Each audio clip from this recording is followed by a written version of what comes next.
शिवरायांच्या किल्ल्यांना युनेस्कोच्या जागतिक यादीमध्ये स्थान मिळाल्याबद्दल मराठी जनतेचं अभिनंदन असं म्हणत राज ठाकरेंनी एक पोस्ट केलेली आहे। राज्य आणि केंद्र सरकारनं आता किल्ल्याच्या संवर्धनावर अधिक लक्ष द्यावं, शिवाजी महाराजांच्या गडकिल्ल्यांच्या संवर्धनासाठी सरकारनं निधी द्यावा असं राज ठाकरे यांनी म्हटलेलं आहे। बघूयात राज ठाकरेंची एक पोस्ट। महाराष्ट्राचा आराध्य दैवत छत्रपती शिवाजी महाराजांनी उभारलेल्या 12 किल्ल्यांना युनेस्कोनं जागतिक वारसा स्थळांचा दर्जा दिला आहे। ही अतिशय आनंदाची बाब आहे। या 12 किल्ल्यांमध्ये 11 किल्ले महाराष्ट्रातील आहेत आणि जिंजीचा किल्ला तामिळनाडूमध्ये आहे।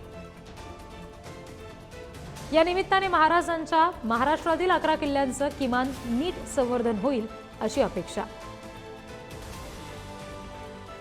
युनेस्कोने जागतिक वारसा स्थळाचा दर्जा दिला की त्या वास्तूचं संवर्धन, नूतनीकरण याचे खूप कडक निकष असतात, ते पाळावे लागतील।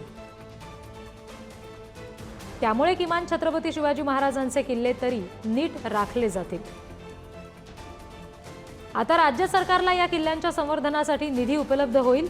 राज्यानेही उत्तम निधी उपलब्ध करून द्यावा। सरकारने फक्त आनंद साजरा करू नये तर एका मोठ्या जबाबदारीचं भान देखील बाळगावं। तसंच सर्वप्रथम या सर्व गडकिल्ल्यांवरची जी काही अनधिकृत बांधकामं आहेत ती तात्काळ पाडून टाका। अनधिकृत बांधकामं पाडताना त्यात जात आणि धर्म पाहण्याची गरज नाही, असं मनसे अध्यक्ष राज ठाकरे आपल्या एक्स पोस्टमध्ये म्हणतात।